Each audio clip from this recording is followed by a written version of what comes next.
Saat ini tahun 2600 dan program perbatasan baru akhirnya dimulai. Di tanganmu sudah ada daftar planet yang akan kamu tinggali, tapi terlebih dulu kamu akan terbang menuju Venus.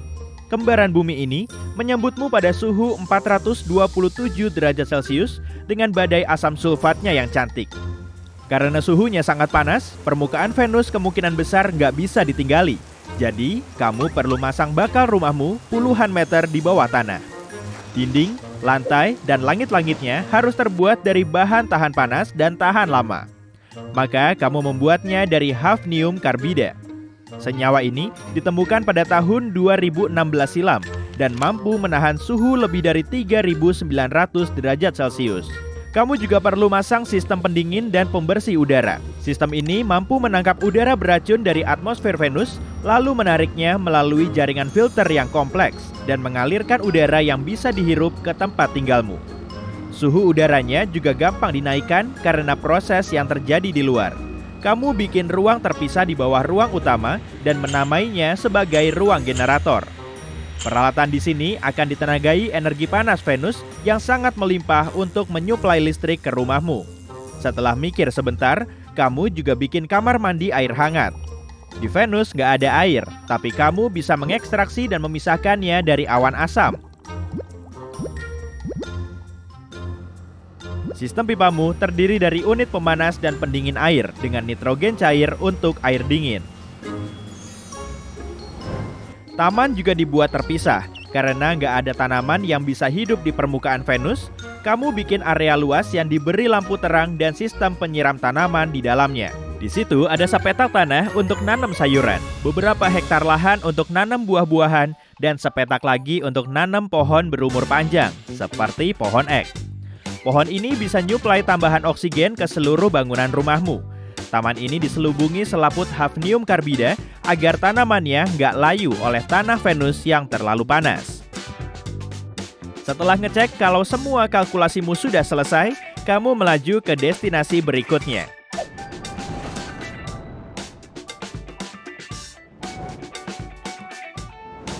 Saturnus. Planet gas ini punya lapisan tipis dan stabil, sehingga suhunya sangat panas bagi manusia. Kamu bikin platform terbang untuk membangun rumahmu, karena Saturnus nggak punya permukaan yang padat. Platform ini dilengkapi dengan turbin bertenaga angin, karena kecepatan angin di raksasa gas ini sangat tinggi. Jadi, kamu bisa menangkalnya, sekaligus mendapatkan energi dari badainya.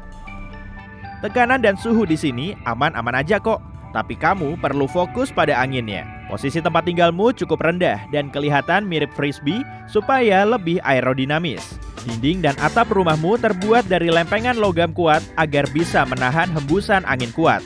Bahkan kamu sengaja bikin ketebalannya sampai bermeter-meter. Ada juga sejumlah jendela berpanel kaca kelas luar angkasa supaya nggak bisa pecah. Air bisa diekstrak dari lapisan lain menggunakan serangkaian platform serupa dengan pipa bawaan. Listrik dan panas juga nggak jadi masalah berkat angin kencang tadi. Yang jadi kendalanya cuma makanan. Itu pun bisa didatangkan dari planet lain yang sudah dihuni lebih dulu, bersama dengan tanah subur untuk perkebunan. Kamu juga bikin bakal taman di platform terbang lain. Setelah puas dengan hasil kerjamu, kamu terbang lagi menuju destinasi berikutnya, Europa. Satelit Jupiter ini tertutup oleh kerak es setebal berkilo-kilometer, serta dipenuhi dengan ngarai dan lubang. Tapi, jauh di bawah permukaannya, ada lautan air asin yang lebih luas dari semua samudra di bumi lama. Setelah bikin perhitungan matang, kamu langsung masuk ke bawah tanahnya. Suhu di situ sangat dingin, tapi semakin mendekati inti Europa, suhunya makin panas. Kamu bikin tempat tinggalmu sedalam mungkin agar bisa mengekstrak air dari laut bawah tanah. Dinding dan langit-langit rumahmu dilapisi insulasi, dan di ruang bawah tanah terdapat sistem pemurnian air yang mengubah air asin menjadi air layak konsumsi. Karena di sini nggak ada atmosfer, udara yang bisa dihirup perlu diekstraksi dari es. Saat es meleleh, uap airnya dikumpulkan dan disaring, kemudian diberi tambahan zat lain sebelum dikirim ke tempat tinggalmu. Untuk menghasilkan makanan, kamu menerapkan solusi unik. yaitu ikan dan tanaman laut yang bisa dimakan. Kamu bikin tangki khusus untuk numbuhin ganggang di lautan, sedangkan ikan bisa didatangkan dari bumi lama dan planet berpenduduk lain untuk dikembangbiakan di Eropa. Destinasi berikutnya adalah Pluto. Planet kata yang cuma seperenamnya bumi lama sangat berpotensi untuk dijadikan sebagai lokasi terraformasi. Lalu, kamu bikin kubah besar untuk tempat tinggal. Sinar matahari di sini jauh lebih redup dari area lain di tata surya kita. Jadi, kamu perlu bikin panel penambah sinar matahari di seluruh kubah.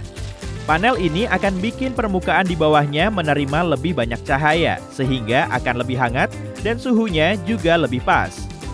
Es di Pluto berwujud air beku, sama seperti di bumi. Dan kamu perlu bikin stasiun pelelehan es yang bisa ngumpulin cairannya di tangki besar untuk selanjutnya digunakan. Jauh di bawah permukaan Pluto, kemungkinan ada samudra cair. Jadi, kamu nambahin platform pengeboran yang dalam. Padahal, sebetulnya kamu masih belum benar-benar yakin dengan kegunaannya di masa depan.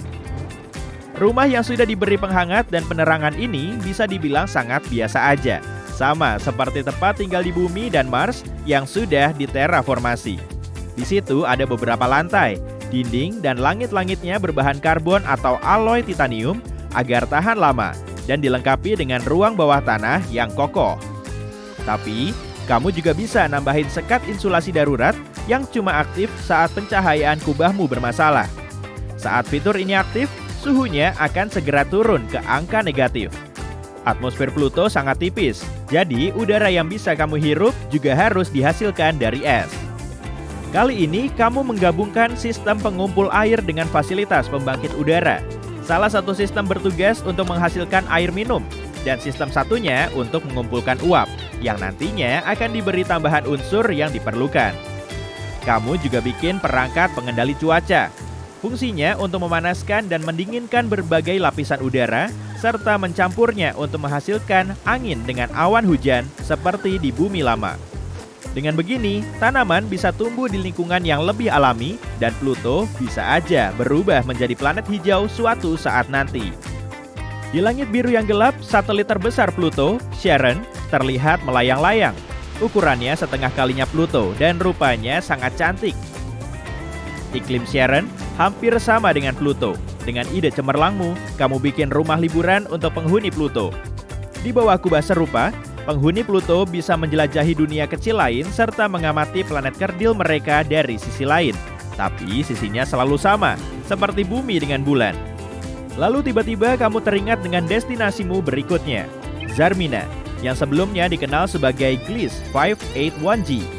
Untuk sampai di planet ini, kamu perlu menempuh jarak terjauhmu hingga 41 tahun cahaya. Posisi planet ini terkunci dengan matahari, sehingga salah satu sisinya mengalami siang abadi dan sisi lainnya malam abadi. Selain perbedaan cahaya, planet ini juga punya perbedaan panas karena siang harinya jauh lebih panas dan sebagian malamnya berselimut es.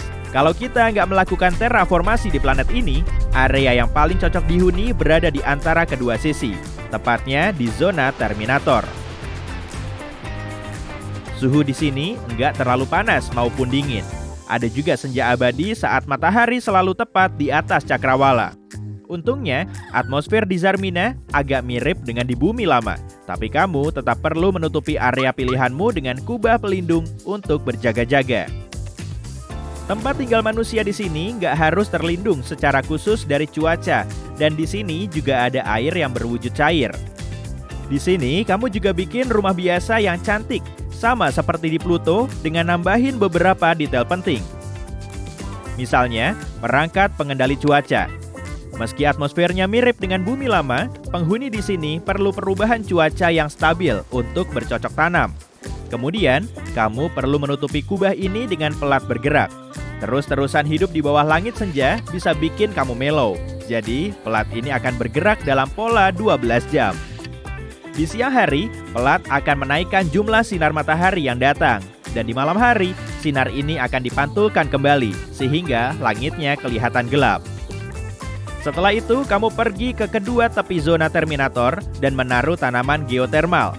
Di sisi panas, tanaman akan menghasilkan energi untuk mencukupi semua kebutuhan penduduk dan mengambil air panas. Di sisi dingin, sistem tanaman di sini akan mengubah es jadi air dingin. Sisi malam juga bisa digunakan sebagai kulkas raksasa.